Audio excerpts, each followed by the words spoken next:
हरिओम हरिओम हरिओम।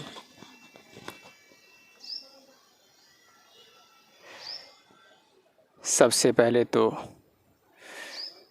सभी को हमारी तरफ से बहुत बहुत मंगल कामनाएं, शुभकामनाएं। और मैं बिहारी जी से यही प्रार्थना करता हूँ कि जो भी आपसे जुड़े हुए जो आपके जन हैं, या ये कहें कि हमसे जुड़े हुए जो उनके जन हैं, उन सभी का वो मंगल करें और जल्दी जल्दी उन पर कृपा करें, जैसे उन्होंने हमारे ऊपर कृपा की है और हमें अपने घर में जगह दी, अपने घर में अपनी गोद में उन्होंने हमें बिठा लिया।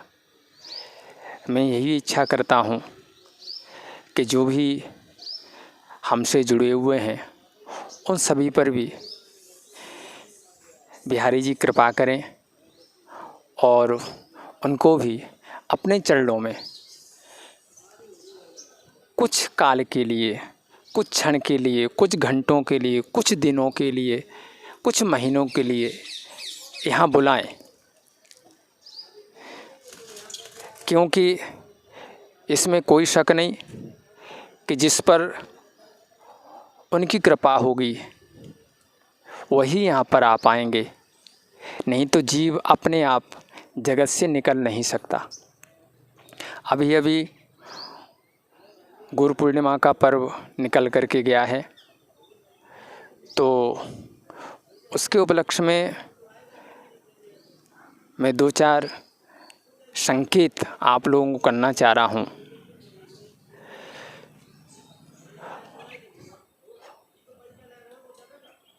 जब हमने किसी महापुरुष से पूछा कि महाराज गुरु का मतलब क्या है, तो उन्होंने इतना ही कहा कि जो नर को नारायण से जोड़ दे वो गुरु है। जो नर को नारायण से जोड़ दे, हरि से जोड़ दे, ईश्वर से जोड़ दे, उसको हम गुरु कहते हैं। और वास्तव में देखा जाए तो गुरु एक ही है और वो नारायण है। जो लोग गजेंद्र मोक्ष का पाठ करते होंगे तो उन्होंने ज़रूर उसमें पढ़ा होगा कि जब गजेंद्र ने भगवान की स्तुति की और जब भगवान आए तो उसने एक कमल का पुष्प तोड़ा और तोड़ करके आकाश की तरफ उठाया और उस समय कुछ शब्द बोले। क्या बोले? नारायणाखिल गुरो भगवन् नमस्ते, नारायणाखिल गुरो भगवन् नमस्ते। हे नारायण, मैं आपको नमस्कार करता हूँ। क्यों? अखिल गुरु, संपूर्ण सृष्टि के आप गुरु हैं। ब्रह्मा से लेकर के कीड़ी पर्यंत जो भी कोई जीव है, जिसके अंदर जो भी कोई ज्ञान है, वो इन्हीं की कृपा से हुआ है। सबसे पहले तो ब्रह्मा जी को इन्होंने ज्ञान दिया है और परंपरागत वही ज्ञान आज हम लोगों के पास आया है। तो वास्तव में ईश्वर ही गुरु है, नारायण ही गुरु है।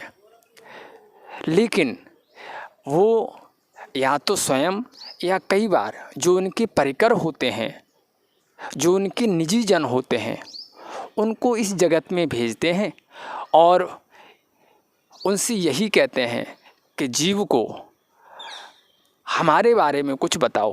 और जीव को जो हमें भूल गया है, जो कि मैं ही उसका सब कुछ हूँ लेकिन जीव हमें भूल गया है, उसे हमारी याद दिलाओ, हमारे पास तक पहुँचे। और ध्यान देना, मैं आपसे ज़रूर कहना चाहूँगा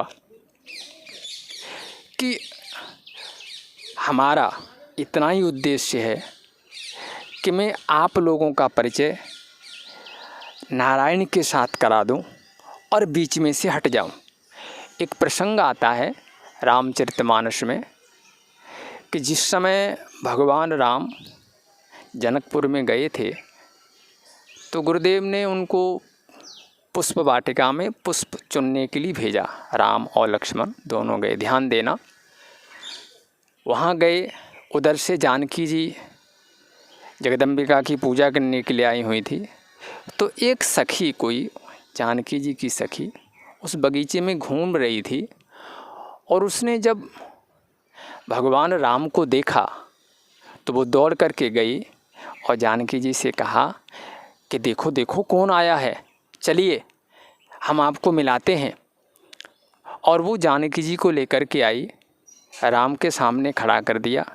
और जैसे ही जानकी जी ने राम को देखा और राम ने जानकी जी को देखा, वैसे ही वो जो सखी थी, संकेत आता है कि वहाँ से पीछे हट गई। ध्यान देना, गुरु का यही कर्तव्य है कि जीव को ईश्वर के सम्मुख कर दे और आप वहाँ से पीछे हट जाए। या हम ये कह सकते हैं कि जैसे वर और वधू को मिलाने वाला जो एक बीच में होता है, जिसको हम लोग अपनी भाषा में बिचौला कहते हैं, ऐसे ही गुरु का एक आसन है या गुरु का एक काम है कि जीव को ईश्वर के साथ जोड़ना। और यदि कोई व्यक्ति ईश्वर का संकेत न करके यदि वो अपनी तरफ जोड़ रहा है, अपने साथ जोड़ रहा है, तो इस पक्ष में मैं पूज्य स्वामी राम सुखदास जी का, उनके विचारों का बहुत सम्मान करता हूँ, क्योंकि उन्होंने भी यही कहा है कि जीव को ईश्वर का परिचय कराना ये गुरु का काम है, अपना परिचय कराना नहीं, क्योंकि हमें भी वहीं पहुंचना है। तो हर एक जीव को किसी न किसी प्रकार से ईश्वर से जोड़ना ये गुरु का कर्तव्य होता है। तो वो नारायण कौन है, क्या हैं, कहाँ रहते हैं, तो वो सब जानकारियाँ गुरु के माध्यम से। और गुरु भी कोई ऐसा नहीं है कि अपना कोई निजी मत, अपने विचार या अपने कोई निजी सोच शिष्य पर थोपता नहीं। जो हमारा परंपरागत, जो हमारी परंपरा आ रही है, जो शास्त्र परंपरा है, जैसे हमारे जो पूर्वज हैं उन्होंने जिस परंपरा से ईश्वर का परिचय कराया, उसी परंपरा से एक ईश्वर का परिचय कराना। ईश्वर कौन है, ईश्वर के प्रति प्रेम होना, प्रेम करवा देना, ये गुरु का काम है। तो मैं तो यही प्रार्थना करता हूँ पहले तो ईश्वर से, हे प्रभु इन जीवों पर कृपा करो जो कि आपका भजन कर सकें, आपसे जुड़ सकें। और उसके बाद आप सभी को, चाहे आप इसको मेरी प्रार्थना समझ लें, चाहे मेरा आदेश समझ लें, एक आदत बनाओ कि हर 5 मिनट में, हर 2 मिनट में उनको याद करो किसी रूप से, उनको किसी रूप से, हे गोविंद मैं आपका हूँ, हे हरि मैं आपका हूँ, हे नारायण मैं आपका हूँ, ऐसे हर 5 मिनट के बाद। और ध्यान देना, नाम के अंदर, ऐसा भगवान शिव ने कहीं पर पार्वती जी से कहा है कि नाम के अंदर नामी बैठा हुआ है। जब आप नारायण कहते हैं तो जिसका ये नाम है वो इस नाम के अंदर बैठा है, उसे पता चल जाता है कि कोई हमें पुकार रहा है। इसलिए बड़े भाव के साथ आप उनके नामों का उच्चारण करें, निश्चित है नाम नामी तक पहुंचा देगा। तो मेरा आप सभी से यही एक तरह से प्रार्थना कहें या आदेश कहें, आप अपने जिह्वा पर कोई भी भगवान का पावन नाम रख लें, 1 रख लें या 4 रख लें, लेकिन हे गोविंद, हे वासुदेव, हे मधुसूदन, हे नारायण, ऐसे उनको पुकारते रहें। यदि आप पुकारेंगे तो निश्चित है, क्योंकि वो आपके अपने हैं। वेद में आया है, दिव्यो देव एको नारायणो माता पिता भ्राता निवास शरणम सुहृद गति। वो जो एक देवता है जिसको नारायण नाम से कहा गया है, वो हम सभी का माता है, पिता है, भ्राता है। वो माँ की तरह हमें प्यार करता है, पिता की तरह हम पर शासन करता है, हमें ज्ञान देता है। वो हमारे भाई की तरह हमारी सेवा करता है, हमारा ध्यान रखता है, बड़े भाई की तरह। वो हमारा सुहृद है, हम उससे हर एक बात, अपने सुख दुख की बात उससे बताए, यानी वो सब कुछ है। सीधी सी बात है, त्वमेव माता च पिता त्वमेव बंधु च सखा त्वमेव विद्या द्रविड़म त्वमेव सर्वम मम देव देव। त्वम एव माता त्वम एव पिता, तुम ही मेरे माता पिता हो, तुम ही मेरा परिवार हो, तुम ही मेरे मित्र हो। मेरे अंदर जो भी कुछ ज्ञान है वो सब तुम्हारा है, और मेरे पास जो भी कोई पूंजी है तो मैं पूंजी के रूप में बस आप ही मेरी पूंजी है। सीधी सी बात है। और ध्यान देना, आप ऐसा नहीं समझना कि यदि हम इनसे जुड़ जाएंगे तो शायद हम निर्धन हो जाएंगे या हमारा कोई व्यक्तित्व तो नहीं रहेगा। नहीं नहीं, यदि आप चाहते हैं तो वो तो महाराज मूक होय बाचाल पंगु चढ़े गिरवर गहन जासु कृपासो दयाल द्रवौ सकल कलिमल दहन। वो तो आप, यदि आपकी इच्छा है तो आपको कुछ भी बना सकते हैं। वो कोई ऐसा नहीं है। जब विभीषण भगवान राम के पास आया और राम ने कहा आओ लंकेश, तो विभीषण ने कहा कि प्रभु मैंने तो ऐसा कुछ लंकेश बनने के बारे में सोचा नहीं था। कहा नहीं, सोचा तो ज़रूर होगा, बिना सोचे तो मैं देता नहीं हूँ। तो उसने जब कहा कि हाँ मेरे मन में कभी इच्छा थी कि मैं राजा बनूँ, तो देखो वहाँ पर गोस्वामी जी लिखा कि जो संपत्ति शिव रावने दीन दिए दशमाथ सोई संपदा विभीषण सकुच दीन रघुनाथ।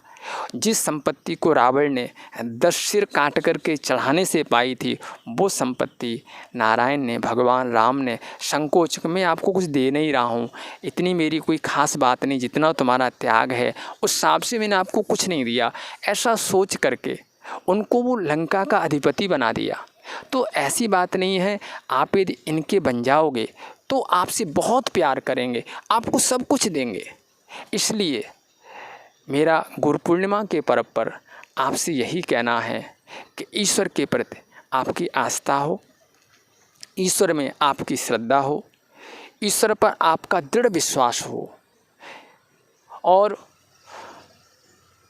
थोड़ा सा उन लोगों से दूरी बना के चलो जो ईश्वर के प्रति, संतों के प्रति, भगवत जनों के प्रति आपकी श्रद्धा को डाउन करते हैं, आपकी श्रद्धा को कमज़ोर करते हैं। उनसे बचो और उन लोगों का साथ करो जहाँ बैठने से, जिनके पास जाने से ये श्रद्धा बढ़ती है। क्योंकि हम फिर कहते हैं कि हमारी हर एक श्वास वही चला रहा है, हमें पता नहीं है। जैसे माँ के गर्भ में जो बच्चा पल रहा है वो माँ की श्वास से श्वास ले रहा है, बच्चे को पता नहीं है। इसी प्रकार से हर एक जीव, हम सब उस ईश्वर के गर्भ में हैं, नारायण के गर्भ में हैं, और हमारी जो श्वास है वो उसकी श्वास से चल रही है। लेकिन उस बच्चे की तरह हम भी अज्ञ हैं, हमें पता नहीं है।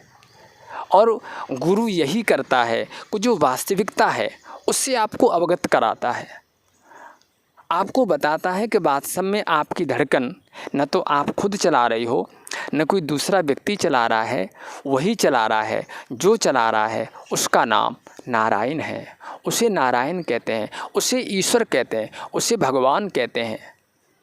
और ध्यान देना, आप ऐसा नहीं सोचना कि हम तो शिव जी की पूजा करते हैं तो हम नारायण की पूजा कैसे करेंगे, या हम नारायण की पूजा करते हैं तो शिव जी की पूजा, नहीं नहीं, एक ईश्वर है। ईश्वर कोई 10-15 नहीं है, एक ईश्वर है, ये सब उसके रूप हैं। इसलिए आप जिस रूप में उससे पूज रहे हो उसे सर्व रूप से देखो। यदि आप नारायण की पूजा करते हो तो खम वायुमग्निम सलिलम महीम च ज्योतिन सत्वान दिशो द्रुमादीन सरित समुद्रांश्च हरे शरीरम यत्किंच भूतम प्रणमेत अनन्य। ये आकाश, ये वायु, ये अग्नि, जल, ये पृथ्वी, ये वृक्ष जो आपको दिखाई दे रहे हैं, ये जितने भी जीव जंतु हैं, हरे शरीरम, ये सब नारायण के शरीर हैं। ये नारायण के शरीर हैं। जैसे एक आपका शरीर है ना, ये ऐसे ही ये सब नारायण के शरीर हैं। और जैसे इसके अंदर आप बैठे हुए हैं, ऐसे ही इन सभी विग्रहों के रूप में वो नारायण ही विराजमान हैं। एक ऐसी भावना करके प्रणमेत अनन्य, जो उत्तम कोटि का साधक है, वो सभी को मन ही मन में प्रणाम करता रहता है और भगवान को याद करता रहता है। जो भी कोई उसके सामने आ जाता है उसको प्रणाम करता है, उसे याद करता है और यही कहता है नारायणाखिल गुरु भगवन नमस्ते। तो उस नारायण को हमेशा याद करो। ओम शांति शांति शांति। जय जय श्री राधे।